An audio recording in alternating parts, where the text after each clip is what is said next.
my vlog. Today, I'm going to be talking about episode 4 of season 16 of Deadliest Catch. So, the crab price for king crab in this episode, it went up by 25 cents. In the last episode, king crab prices per pound was $12.25. In this episode, in episode 4, king crab prices are $12.50. A lot of boats were on single-digit numbers or 15 king crab per pot, and on one boat, Greenhorn, the engineer, were arguing and even got a little physical. And then one boat had a huge port main engine. It had a breakdown. So that, and then one boat had different colored pots. It was, one pot was pink and the other pot was red.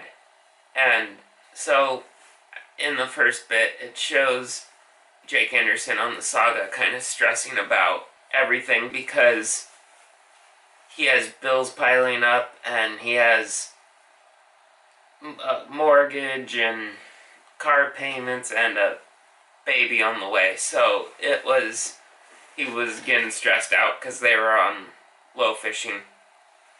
Then it shows the Northwestern on, and then it goes to the Summer Bay, and the Summer Bay was on low fishing and they were stacking their pots. Then it goes to the saga and Jake is just complaining and not very happy.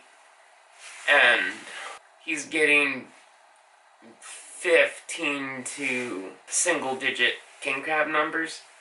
And he's just stressing about that. So he wants to quit, like go into town. And Jonathan is trying to lift him up and get him, let's go, let's fish. Let's get this gear done, and let's get this done with. So,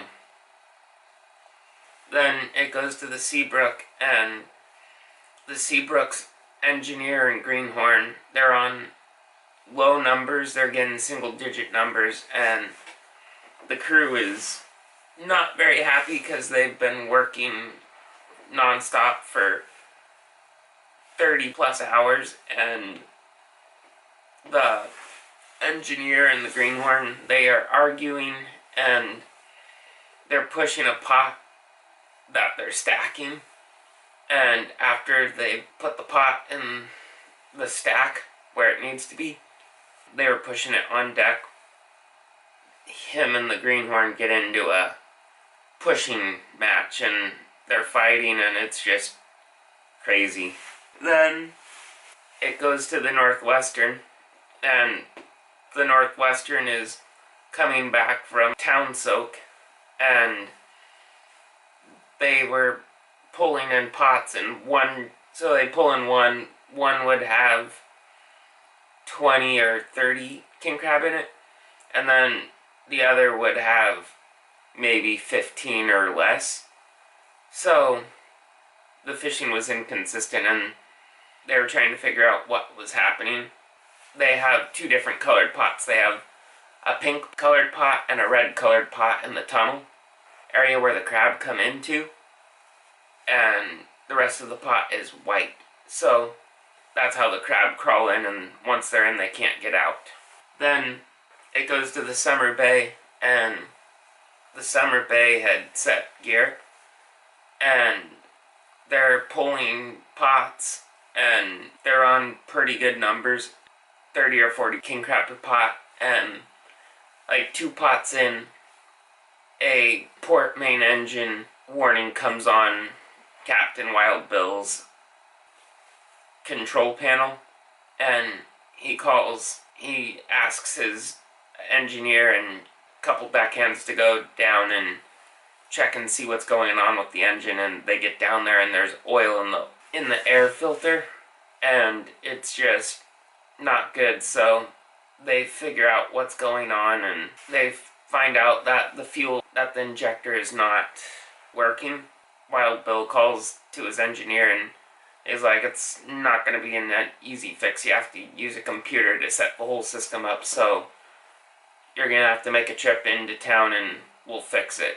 Then it goes to the saga, and Jake is still frustrated, so Captain Jonathan, he's like, I'll be right back. So he goes down into his cabin, and he pulls out a shotgun, and he loads it up, and he brings it up to the wheelhouse, and he's like, Jake, this is how I let off steam when I was frustrated or not in a good mood.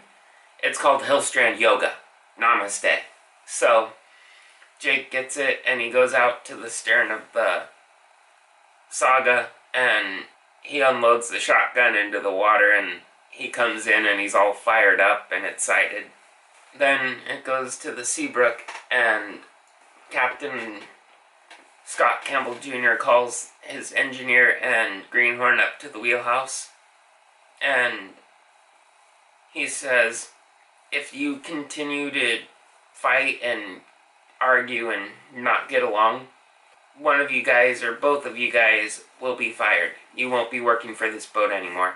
So get your stuff together and work together, because I need a team that works like a well-oiled machine together. I can't have bickering and arguing. So they're also going to set a string in a U-shaped string, so they can, if you set one pot here, the crab could be 600 feet here, and you want to kind of see where the crab are, and once you've done that, you hone in, and then you can bombard the area with crab pots. So then it goes to the Northwestern, and Sig and Mandy were kind of confused on why some pots were doing better than others and some pots were not doing as good as the other. So they decided to alternate between pink and red, and Sig was like, let's make a bet. Whoever wins, they win. Whoever loses, they have to jump into the crab tank full of water with king crab in the tank. So they start sending their pots red, pink, red, pink, red, pink, and they do that.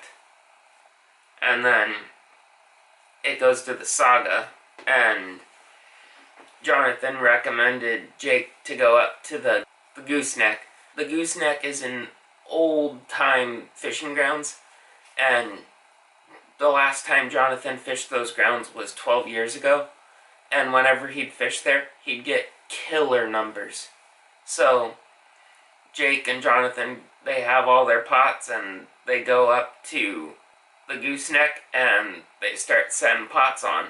So then it goes to the Summer Bay, and the Summer Bay is in port, and their engineer is in town, and he's working to fix it. And while he's there, Wild Bill was like, how long is it going to take?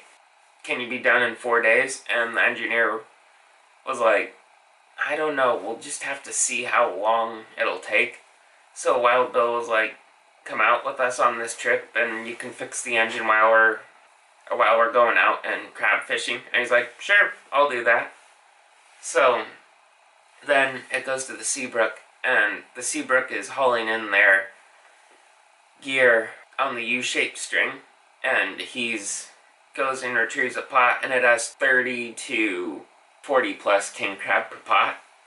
So he's really happy, and the crew's all fired up. And then it goes to the Northwestern, and the Northwestern checks its gear. They go through the competition, and the pot that does the best is the red tunneled pot. All those pots combined caught like 89 crab that they showed in the competition, and the other one had like 50 some king crab in it. So they go through their gear, and it puts a pretty big dent in their quota. So they go into town and they have the hatch open, and Clark, who bet on pink, it was Clark and Sig who bet on pink. The rest of the crew voted on red. So Sig was like, I'm not jumping in. But Clark, he jumped into the crab tank, and that was pretty funny. Then it goes to the Saga, and the Saga is on the gooseneck, and they're hauling pots, and their gear is getting 30 to 80 plus king crab per pot, which is really good, and the gooseneck is paying off in spades. So that is episode 4 of season 16 of Deadliest Catch. I hope you guys enjoyed this review of this episode. Don't forget to hit the bell icon down below, and please subscribe to my YouTube channel and share this video with your friends and family. And thank you guys for watching, and if you ain't dreaming, you ain't living. Don't forget to dream big. Hillstrand Yoga. Namaste.